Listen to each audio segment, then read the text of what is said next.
अभी जितनी भी एजुकेशन है वो 10th क्लास पे फिनिश हो जाती है। 10वीं क्लास के बाद कोई भी बच्चा पढ़ता नहीं है। 10वीं क्लास के बाद 11th क्लास से बच्चे एजुकेशन छोड़ करके प्रोफेशनल एजुकेशन पे चले जाते हैं। एक विशेषण लगाने से शिक्षा के अर्थ बदल गए। हमने उसमें प्रोफेशनल एजुकेशन लगा दी, बच्चे ने 11th क्लास में कॉमर्स साइड ले ली, एक ने मैथ ले ली, एक ने बायोलॉजी ले ली है, एक ने फिजिक्स पीसीएम ले लिया है। ये प्रोफेशनल एजुकेशन स्टार्ट हो गई। पैसा कमाने की अर्थकारी विद्या तो उसको आएगी, लेकिन पैसा खर्च कहाँ किया जाता है ये उसको नहीं आएगा।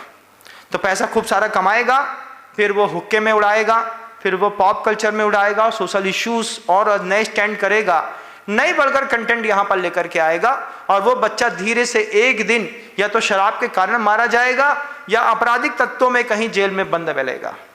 इन सब चीजों से शिक्षिका को बचाना बहुत बड़ा काम बनता है। गुरुजी के शब्द हैं। गुरुजी कहते थे, गुरुवर कहते थे, शिक्षा ऐसी गजब की चीज है, शिक्षा किसी को चोर नहीं बनाती। आपका विद्यार्थी चोर बन गया, आपके ऊपर एक क्वेश्चन मार्क खड़ा होगा। शिक्षा मजदूर नहीं बनने देती। जितने रिक्शा चलाने वाले लोग हैं, बच्चों को दिखाइए, देखो पढ़ोगे तो ये रिक्शा का काम नहीं करना पड़ेगा। शिक्षा कभी मजदूर नहीं बनने देती, शिक्षा कभी मजबूर नहीं बनने देती। आप जाकर के वकालत के कोर्ट में जाकर के देखिएगा, कितने गरीब लोग ऐसे होते हैं, कुछ नहीं जानते। एक छोटा सा काला कोट पहनने वाले वकील साहब बैठे रहते हैं, चाहे जितना उस आदमी से ले सकते हैं। क्यों? मजबूर है बेचारा, कुछ जानता नहीं। अगर आप जानते होते तो संविधान की किताब निकाल करके आप खुद अपनी पैरवी कर सकते हैं। तो शिक्षा मजदूर नहीं बनने देती, शिक्षा मजबूर नहीं बनने देती, शिक्षा सेक्स वर्किंग नहीं कराती। शिक्षा पढ़े लिखे लोग इस आपराधिक कर्तव्यों को करके अपने परिवार का भरण पोषण नहीं करते। शिक्षा की कीमत पता होनी चाहिए। शिक्षा सेक्स वर्किंग नहीं कराती, शिक्षा चोर नहीं बनाती, शिक्षा हिंसा नहीं कराती, शिक्षा अत्यधिक लोभ के कारण परिग्रह को इकट्ठा करने नहीं देती। अब्दुल कलाम जी आजाद को देखिएगा, मरने के बाद 2 जोड़ी कपड़ा, 1 झड़ी, 2 डायरियां, 3 पेन के अलावा कुछ भी लेकर के साथ छोड़ के नहीं गए। कुछ था ही नहीं हमारा। अत्यधिक परिग्रहवाद से भी शिक्षा मुक्त करती है। जितने भी पढ़े लिखे इंडस्ट्रियलिस्ट हैं, ये अपने जीवन के उपांत समय पर 90% तक प्रॉपर्टियां दान करके जा रहे हैं। क्यों? क्योंकि वो देखते हैं चरम पर पहुंचने के बाद भी धन को छोड़ने में जो सुकून है वो कभी इकट्ठा करने में नहीं है। ये बात प्राथमिक अवस्था पे हम अपने बच्चे को समझाएंगे। आचार्य जी के 2 बड़े जबरदस्त हाइको हमेशा पसंद रहे।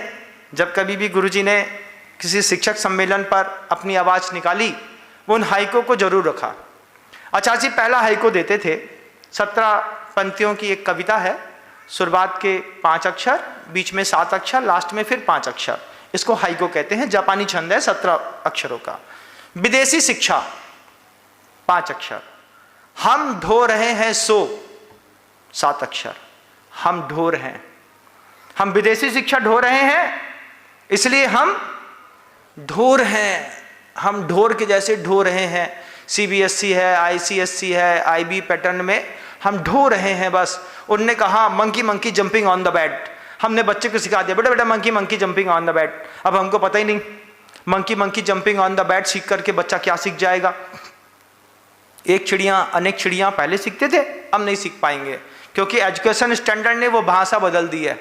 अब हमारी पोयम कुछ अलग हैं, हमारे बताने सिखाने के तरीके अलग हैं। अब हम ऐसे प्रोजेक्ट बच्चों को बनाने के लिए बोलते हैं जिस प्रोजेक्ट की जीवन में कोई ज़रूरत नहीं है। आप लोग बता दीजिए, जब आप प्रोजेक्ट बच्चों को बता रही होती हैं तो आपको नहीं लगता एक प्रोजेक्ट बना के लाएगा, और आप भी जानते हैं इसकी मम्मा घर के अंदर मेहनत करेगी, यूट्यूब खोलेगी, गूगल से निकालेगी, सर्च करेगी, वो बनाएगी, हम इसको एडमिट कर लेंगे, बस रिपोर्ट कार्ड तैयार करना है। लेकिन मोरल वैल्यूज अगर नहीं बढ़ते हैं तो विद्यालय पर प्रश्न चिन्ह खड़ा होता है। इसके जवाब पे खुला था ज्ञानोदय विद्यापीठ जबलपुर कि हम दुनिया को एक ऐसा जवाब देंगे जहां पर चोर पैदा नहीं करेंगे हम। ये प्रतिभा स्थली की पहली जवाबदारियां थी, हर विद्यालय की पहली जवाबदारी होना चाहिए। आचार्य जी का पहला हाइको था विदेशी शिक्षा हम ढो रहे हैं सो हम ढोर हैं। दूसरा गुरुजी एक हाइको देते थे, विदेशी शिक्षा कागज के फूल पे, विदेशी शिक्षा कागज के फूल पे भ्रमर बैठा।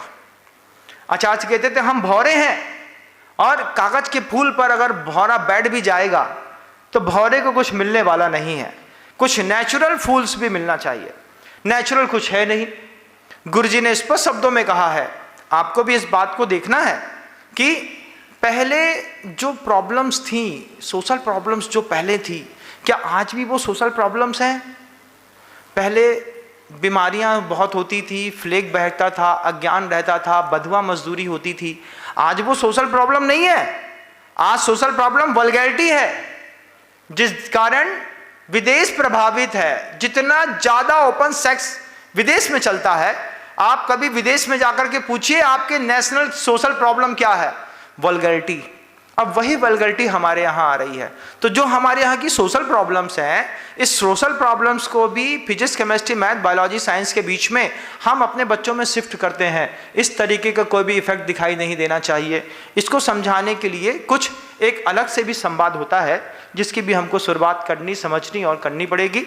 कहने के लिए मेरे पास बहुत कुछ होता है, समय की अपनी मर्यादाओं के बीच में बोलने की हमेशा से आदत रही है, इसलिए अपने संवाद को आधे में विराम देता हूं, शब्दों को विराम दूंगा। गुरुदेव श्री विद्यासागर जी महाराज की।